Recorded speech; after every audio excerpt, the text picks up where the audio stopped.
In the coaching and consulting world, everyone talks about success, but few talk about what it really takes to get there. I'm Kevan Hollie, and this is Coaches Unplugged, where we pull back the curtain and have honest conversations about things that are shaping the industry and the people that are shaping the industry. In each episode, you'll hear how top coaches and consultants built their businesses, face their challenges, and continue to grow, both in impact and in mindset. No fluff, no pretense, just real stories, real lessons, and real talk about what it takes to build something that lasts. Today's guest, Mark, has spent more than 35 years working at the intersection of leadership, mental health, and crisis response. He's a licensed professional counselor supervisor, executive coach, and former director of the Employee Assistance Program at MD Anderson Cancer Center. Mark has coached leaders and executives across industries for more than 2 decades and now serves as the National Clinical Director of the Critical Incident Response Program for ALVA, supporting organizations through high pressure and critical moments. Please join me in welcoming Mark to the show. Hello, Thanks Mark. you for having me today. Absolutely. Absolutely. I'm excited to have this conversation with you and hopefully get some very valuable nuggets for our listeners. So starting off, I guess we can kind of go to the beginning. If you want to talk about how you got started in this industry as a whole and what drew you to this field? Well, I've worked in the employees assistance realm for a long time. I got out of college, got my master's degree, got licensed, uh, eventually set up my own private practice, got recruited into doing EAP work early on, which then in turn led to opportunities for coaching. In a lot of different occupations, they don't really take kindly to mental health because of their occupational hazards. For example, pilots have medical certificates. So if they go seek counseling in the past, they would have to report it. And depending on the diagnosis and stuff, they could lose their medical certificates for a while. Same way with physicians, medical providers, doctors have to report it when they renew their licenses and stuff. Police officers are the same way. So there's different occupations that are really reluctant to reach out for mental health. So being able to be a coach and help them grow, develop, learn how to deal with different challenges that they're going through, if it's communication, if it's leadership stuff, they're much more likely to reach out and do that. So being a mental health professional, I use a lot of my same skill set, my techniques, the aspects that I've learned to help connect and to help, ask questions, guide, and help folks develop. It really works well with leaders as well, executives, because again, they don't want to show any aspects of weakness. So, when they start looking at, oh, I don't want to see counseling and stuff, but they'll do coaching, it works out real well. So that's kind of my background. It's kind of how I got into the leadership development and the coaching aspect. Done it through lots of different companies and corporations, from energy and oil and gas, aviation, and healthcare is my primary places. Wow, awesome. Awesome. So you've been across a few different industries. So I mean, at this point, I mean, you have over 30 years of experience in this Yeah, you're field. calling me old. I know that. You're not old, you're just seasoned. There you go. What does a typical day look like for you now, Mark, on a day to day? I know there's no real typical day, right? It's always changing. There's always something that's different. But if you had to give it a typical day, what would that look like right now? Wow, a typical day in my life is crazy. So, at times I will have quite a few coaching sessions with different executives in different areas. I still do a little bit of counseling. So I will work with some individuals with some of their mental health challenges and trying to help them improve their well-being in that aspect. And then there's a lot of times, like in the next 2 weeks, where I'm traveling quite a bit and I'm doing a lot of trainings. One with a children's hospital in Corpus Christi, Texas, that I'm doing next week. And then I'm in Washington, D.C. all week for the National NASA conference, where I will be presenting 2 different times there. So I travel around a lot. So yeah, a typical day is not typical to me. It just all depends on what my schedule is and where I'm at different places. Definitely, definitely. I can certainly understand that. Certainly understand that as far, especially with the industry now, it's ever changing, right? It's changing very rapidly. I mean, even post COVID, now we're into, the aftermath and, things are very different. even just in the last 5 years with the onset of AI and what have you. Things are changing rapidly. What do you think? Yeah. What was if you had to point to one or two turning points in your career, or I've heard it described as a breakthrough moment. What would you say has been either a turning point or a breakthrough moment for you? Not even just in the last few years, but in your entire career that changed everything for you personally and professionally. Wow. I guess the first one was when I was back in college and went to Baylor University. And regrettably, during the homecoming parade, our sponsor for our Riding and Rodeo Association fell off her horse in the middle of the homecoming parade and ended up dying in my arms. My That was gosh. a really critical moment for me because that was before the universities were required to have counseling programs. So I lost about 7 months of my life in shock and awe, not knowing exactly what happened, what's going on. I second guessed myself. I applied immediate first aid to her and everything. And yet the shock and awe of it really had a great impact. And so, in one aspect, it's helped me grow as a person surviving that. But then later on in my practice,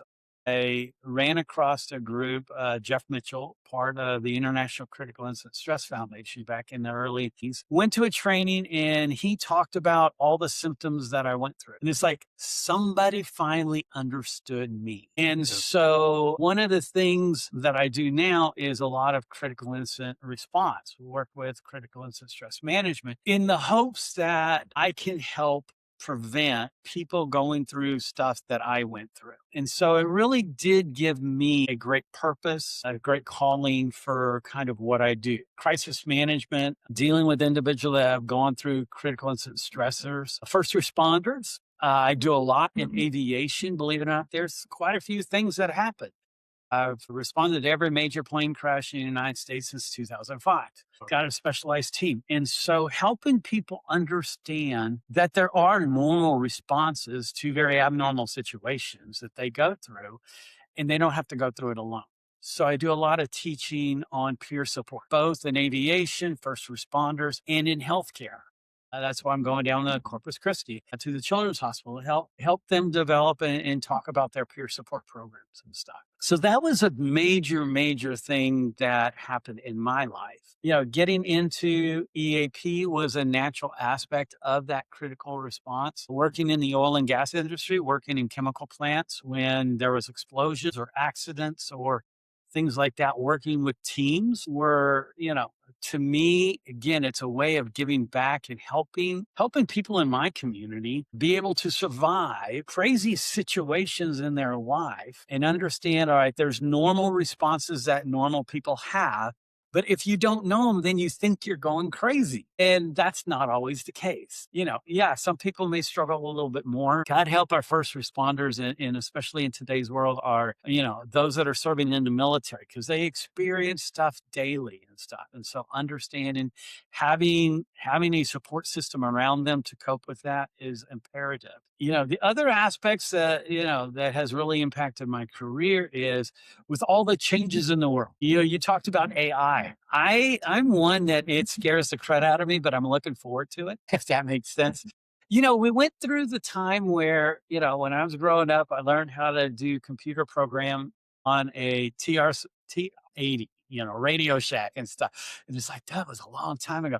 And then they said, all right, computers are going to, change and revolutionize the world. It has, but not necessarily for the bad that they thought they would. I think AI is the same. It's going to be here. It's helping out. It's a tool that we can utilize, but it's not going to eliminate the need for that human connectivity and touch. And so, again, I think that in today's world, we sit on the cusp of something that is changing, that's enormous. We just don't know the future, and that scares a lot of people. We don't know the future. With other aspects today, you look at the funding of lots of different things. The government's cutting back and cutting back. It's impacted our healthcare system enormous. And I've been working with a lot of the executive leadership teams on They have to scale back, cut back. They're having to cut back on staffing, but the work doesn't slow down. And so doing more and more with less people to try to mitigate the cost and the cutbacks of the Medicare funding, the Medicaid funding, NIH research funding and stuff has had a huge impact on healthcare across the country right now. And it's really, really impacted leaders and put a lot of stress and strain on our leadership teams of trying to figure out how best to work it. And a lot of them have never had this kind of so I hate to say it, but in a lot of ways, they're kind of making it up as they go along. And so they need that support. They need that assistance to kind of help work their way through. So the leadership development, the coaching aspect is so important. Although a lot of places are going, I can't afford it right now. It's like, well, here's the problem. You can't not afford it right now because, Yeah. again, it is driving a lot of people away from their chosen careers. Absolutely, absolutely, and it's interesting, Mark, because just looking at your bio, you have a very unique set of experiences that Yeah. stretches from critical response to executive coaching, to aviation.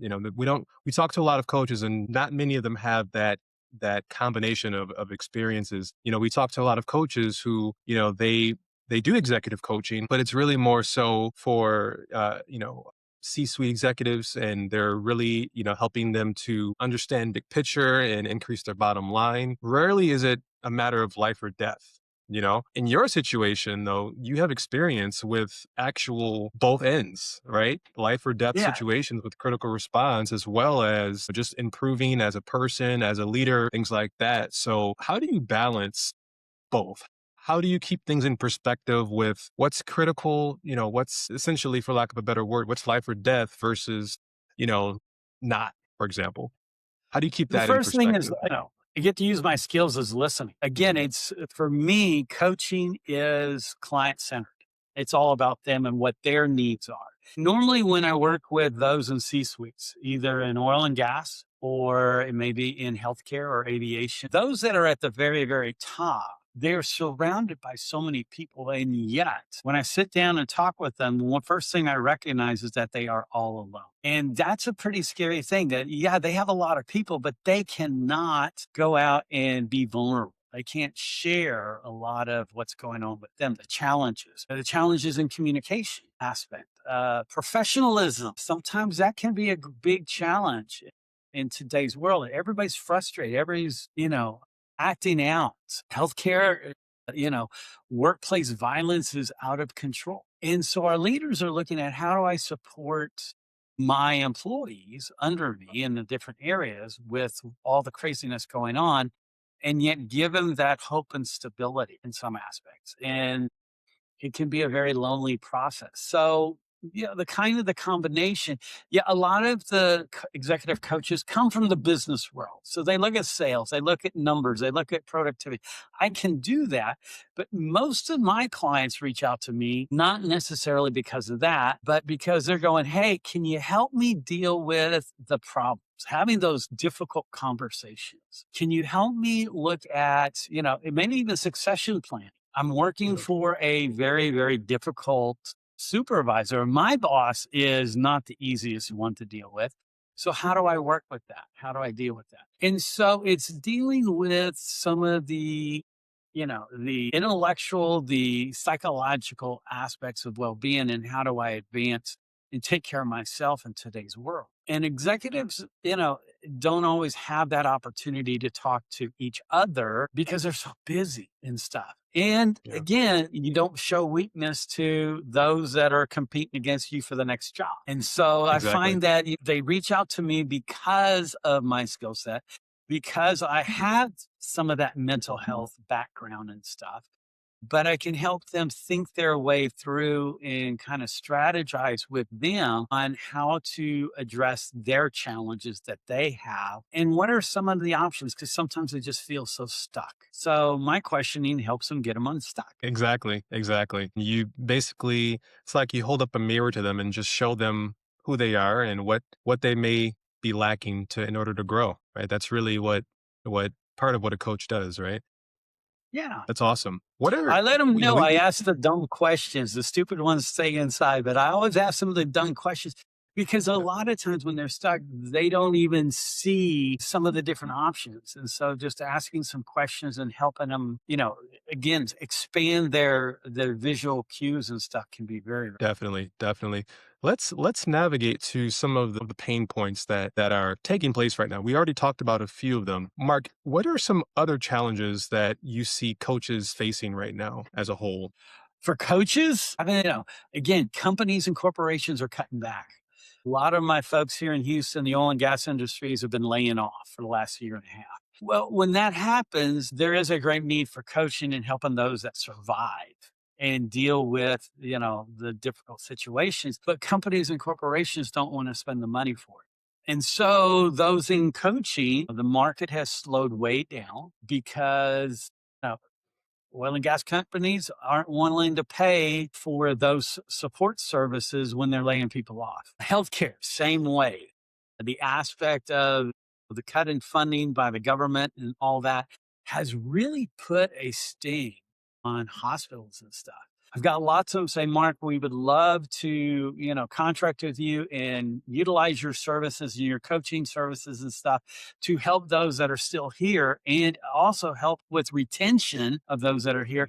But we don't have the money right now. We can't afford it because we're cutting back here and there. And so, for those that are professional coaches out there, even those that have had contracts for a while, they're finding that they're not getting as much contract work. So again, it's a whole economic, you know, challenge for everybody in the different service industries and stuff.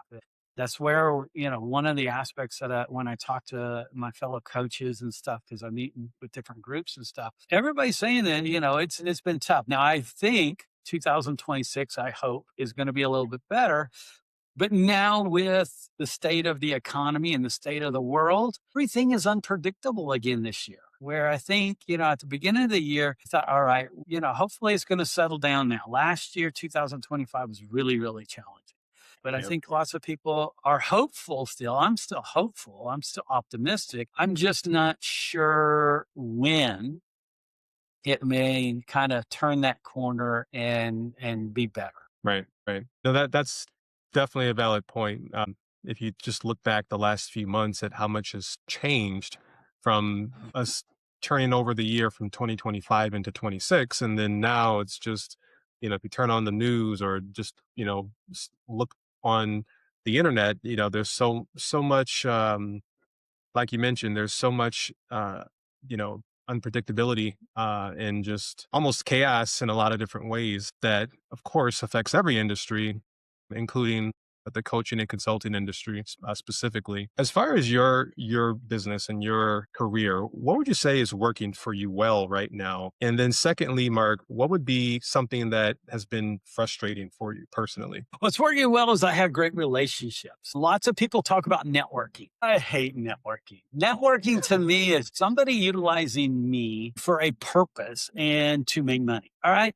No, I'm one of those old fashioned guys. I was thinking, just talking to some folks the other day, I remember the old fashioned United Airline commercial where there's a bunch of, I guess, sales folks sitting around the table and they were talking about losing clients because all they were doing is on the phone or on the computers. And the executive, the leader walked around and gave each one of them airline tickets to go meet with their clients face to face. And they said, well, where are you going? He goes, I'm going to go see the client that just fired us because they had a long-term relationship. And I think that for me, in the coaching realm, lots of us do virtual coaching and stuff, which is good. It makes it convenient for our clients in a lot of ways, especially when their schedules are so busy. But for me, I really like going and meeting with them face to face at times. I just got back from New Orleans, meeting with a hospital group there that I've been, assisting with and stuff. And so doing those things for me is, as they say, it's priceless. And it Yep. really helps me in what I do. And again, it helps fulfill my purpose and stuff. Some of the biggest challenges is the financial aspect, especially right now. Last year it was very difficult with all the different institutions, different companies and corporations really struggling and stuff. So again, it's that trickle down effect, if you want to call it that. It's if companies aren't making money or they're laying off people and stuff, then they're cutting benefits, they're cutting services, they're trying to minimize their cash flow going out. And that's created some challenges and stuff for me, and I think anybody else that's in the coaching world, in the leadership development world. If it's trainings, if it's whatever the case may be, companies and corporations have slowed way down or paused down for most of us. So it's just one of those aspects that, you plan for. You have to understand the business aspect. It's feast or famine, as they say sometimes. So, For sure. yeah, I understand the business world of the different aspects. So it's, again, staying positive, looking for the signs of hope. And, again, my thought is I still have my relationships. I still provide support when I can, even if it's just a quick call going, how are you doing today? And just sitting and listening to them and go, I'm here, I'm available. Let me know when you need to talk. And then, later on, hopefully, it will lead to some paying engagements and stuff. And that's fine. But again, a lot of our executives are so alone and so frustrated that it is quite challenging. And if I can reach out and help somebody mentally, emotionally today, then it's well worth it. For sure. Exactly. And it's definitely critical. It's crucial to have that emotional and mental stability to ride the wave of this industry, right? The frustrations, the challenges, the ups, the downs, the drawbacks, having that aspect of it where you can, have that clarity and peace of mind, knowing that no matter what happens, I'm in the right position. I'm determined to not let this break me, even if it's a setback, but to, stay aligned with who you are, and everything that's happening around you doesn't have as great of an effect because you're internally at peace. So I think again, with the unique set of experiences and skills you have, I think one always serves the other, right? One side of what Yeah. you possess is a benefit to everything else that you do, which is awesome and very, very helpful. I'm sure for a lot of people that you work with. We talk about a lot of the challenges, right? The financial challenges, of course, the unpredictability, especially with the coaching industry. Obviously, a lot of companies, right, when they look at cuts that they're going to be making for the year, coaches and consultants, those are in the mix, right? Typically for a lot of companies. Um, and we hear that from a lot of different coaches. I do want to ask your perspective, Mark. What are some of the misconceptions you'd say people have about this industry as a whole? Whether it be, actual executives or even just other coaches themselves. What are some of the misconceptions that people have? I think one of the biggest ones today, and I'm sorry, I'm laughing because there was a conversation the other day and I heard a quote, and I'll give you the quote here in a minute. But I think one of the misconceptions is that our jobs are going to go away because AI is going to take over. And I'm going, AI is a great tool. I utilize it in test driving a platform for a friend of mine that has been working with a software company to look at a coaching AI platform to work specifically with healthcare executives and helping them learn how to have those really difficult conversations and then giving them scores right away after they do their practice sessions and stuff to help them understand 7 different competencies, how they did and what they could do better. Now, again, I think it's a great tool to use, but it's not going to replace the human part of coaching. And my quote was, it came from Adam Grant the other day, and he said, coaches recognize hidden potential and help you become a better version of yourself. Coaching does that. AI cannot and stuff. And so understanding that, like the computer, it can be there to aid us, to help us, to support us through some of the different aspects, but it can't replace that human touch and connectivity. And so one of the big factors is all right, how do we as coaches work with, alongside, and incorporate AI of AI platforms and different things into our practice to help people grow and develop. Because I got news.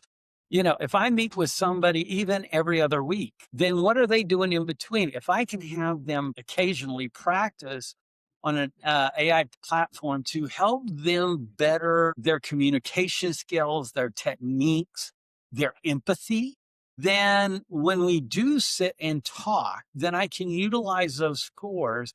I can utilize that feedback and go, all right, what did you learn? And what does it mean for you today? How do you take that information, process it, and grow and be a better leader? The other thing is helping leaders, especially mid managers or those executive directors or associate vice presidents and stuff, look at their succession planning moving up. Because again, it's one of those aspects. If you don't learn the skill sets, if you can't communicate and deal with those tough conversations in those difficult situations, and you don't train somebody to take your place, that's a big key. Are you Yeah. training somebody to take your place? Because if you're invaluable, you'll never move up. And so, again, an AI can't do that. Talking to another human being, having that connection, having those questions and that different insight is invaluable. So, I think that, one of the big challenges that we have right now is how do we incorporate AI and AI platforms to help supplement what we do as coaches? Not take our place, but to help supplement and provide instant feedback and for us as coaches, but also for our clients. Science, exactly, exactly. That's a very interesting point. And I've heard that. I have heard that actually a few times, even just in the last couple months. Different articles, things like that. That not just the coaching industry, but there's multiple industries that are, kind of like you said earlier. When the internet came about, 25, 30 years ago. There was this fear that what's going to happen is it's going to, take over the world and change everything and, cause havoc. And it didn't, at least not the way people imagined that it could. And then now here we are, with the onset and the growth, right, of AI. And you're right, you have a lot of people who are worried and concerned about what could potentially happen, which, that's there's different, there's different sides to it. There's people who are, they're all for it. There's people who are totally against it. There's people who are right in between where they realize that it's a tool like everything else, like the internet what is and was, and so many other things that we use to, as you mentioned, bring value to what we do on a day-to-day Mhm. basis, right? And it's just it's funny sometimes just hearing the spectrum of opinions on certain things from people within the same industry. What would you say is next for you? 26, we're 3 months in. What would you say is next for you in your business? Even if we look at the next 6 to 12 months, for example, barring the unpredictability of what's taking place in the world, where do you want to be in the next 6 to 12 months? Having fun. I enjoy what I do. And for me, I have a great passion for it. I get up in the morning looking forward to it. My days vary and stuff. I was talking to my wife. I still have like 13 or 14 trips planned this year to do different trainings, different conferences, both nationally and internationally. And so, again, I'm looking forward to that no matter what. I look forward to meeting new people. Again, not networking, but building some relationships, understanding what their struggles are, because I think that as people explain their struggles to me, then it also helps give me a better perspective of them and other people around them like them. I don't say I understand because I really don't, but I'm a great learner and I'm kind of like that sponge. I want to soak it up and learn from them as best I can to better support them. I don't say necessarily help because they're not helpless. And I think it's a weird concept, but I don't look at people being helpless. I think they're stuck and they just need that support and encouragement and maybe those questions to help them figure out for themselves, where do I go from here? And I think, when I look at 6 months, 12 months down the road, as long as I still have my enthusiasm, my passion, my drive, and for me, I like assisting individuals that are kind of stuck or they're at wits' end, even those that have gone through some pretty bad traumas and stuff, and then helping them understand, all right, you are somewhat normal. I won't call them all the way normal because some people are halfway crazy. I got that.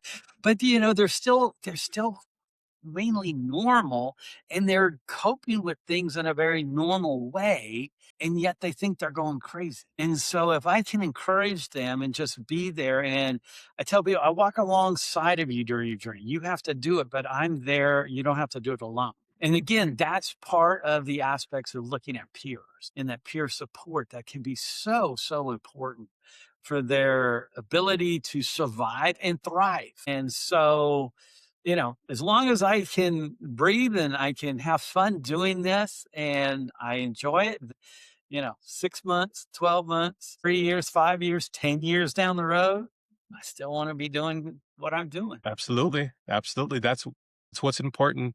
And that's the lost art of happiness, right? Yeah. That's where a lot of people get lost, is that, the whole point of all of this, of everything that we all do, right, is at the end of the day, we want to just be happy, right?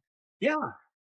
No matter what. So that's powerful that you are able to, again, keep things in perspective, having that balance between the emotional and mental clarity, and and the business as well, as far as end of the day, no matter what happens around the industry and the world, what have you, at the end of the day, are you happy? Are you genuinely happy? And that's so critical, and it's I lost find on too many when I people. when I work with my young therapists, my LPC associates or even young coaches, inexperienced coaches, helping them understand that happiness isn't an emotion and stuff. Where do you find your joy and enjoyment? Because it's one of those things that, yeah, life can be tough, but as long as I still have my passion and I find joy in what I do, even though there may be sadness, disappointment, things like that, I still have no issue or problem getting up in the morning and doing what I love to do. And so helping people understand that and thrive, helping young coaches learn how to sit and be silent when you're talking to a client. That's tough. Where they want, one of the other questions is how do you just sit and be quiet? It's like, well, I guess it's part of those skill sets I learned as a therapist as well. But then they go, how do you know what the next question is? I said, sit and listen. They'll tell you what your next question is if you just sit and listen. And when they stop talking, take a pause, take a breath, and then ask a question. Don't sit there and think of it as they're talking because then you miss so much. Right. So I think, again, that's one of the different aspects of stuff that if you really are passionate about what you do as a coach, as a clinician, or whatever the case may be, as an executive, I'm finding that a lot of executives are losing their passion for what they learn to do. If they were a doctor or a nurse and now they're leading and guiding and they go, I lost what I got into this career about. Same way with aviation. They miss some of the aspects of flying or working on the airplanes or something. When you got, executives that used to work the tools and yet they've worked their way up now because they've had some great potential as leaders and stuff. And yet they miss some of those old fashioned things that they grew up doing early on. And so it's figuring out for them how do they find that passion today with the position that they're at? Or if they could write their own script of what position would they want today? What would that look like? How do you do that? And so helping them kind of strategize and look at where their joy would come from today if they could write the script. Definitely, definitely. And it's you said a few different things there. Just as far as the power of listening, right? Again, in this industry, coaches, they always look for to have an answer for something, right? They want to have an answer for every single problem that there is, whether it be coaching and consulting, even therapists, even that we speak to. They always want to have the answer, but sometimes, you know, like you said, instead of always trying to think of what the next question is, what the next answer is, take a moment, stop, and actually just listen. And sometimes the answer is right in front of you. And it's just up to you, again, to just bring it out and to say, boom, that's the answer right before our eyes. It's right there, and highlight it essentially. Helping people become a better version of themselves, like you eloquently stated, takes us into our one of our last questions here for you, Mark. What advice do you have for anyone who's listening right now, whether it be a newer coach or whether it be someone who is seasoned, right? And they've been doing this for quite some time, and maybe they're pivoting in what as far as the industry that they're in, or maybe they're just having a setback in their career or in their personal life. Even maybe their career is great and just they're struggling in their personal life. Being that you have the expertise in both of those categories, what advice would you have in general for any one of our listeners going through something like that? Nobody listens to advice anyway. So all I give is some thoughts and suggestions and questions and stuff. When I talk to somebody that is struggling like that, I say, all right, who is your mentor? Do you have a mentor? Are you talking to somebody? Do you have a coach? Do you have a therapist that can help walk and ask those questions of you? What support network team do you have? If you have a net, then even if you fall, you've got people catching you and holding you accountable. And for me, accountability is important and stuff. So having people that I can look up to that can mentor me, can ask me those tough questions, and they can sit there and go, all right, so what are you doing? How are you working it? Are you doing what you ask or suggest other people to do? And give me homework. Yes, I give, yeah. I won't say I give homework. I say, all right, what is your homework for today? How are we going to implement what you're talking about today? And then I don't ask them to try. No, teenagers. Oh, I'm going to try. No, how hard are you going to try? 60%. Oh, today, 70% effort. No, no, no, no, no. I tell them to put on their Nike tennis shoes. What's Nike's slogan? Just do it. They don't say they're going to try to make champions. They're just going to do it. And so my challenge to folks is I don't want to hear the word try, because then we tend to give up. Do it is what has to be done to do it. Just do it. Then let's see if it works. If not, then let's tweak it. Let's fine tune it. Let's look at the different options and stuff. So, those are those aspects of, are you working with a mentor? And if not, then what's preventing that? Are you working with a coach? What's stopping you? Because again, you can work with a couple of different coaches and give back and forth, and it doesn't cost you anything.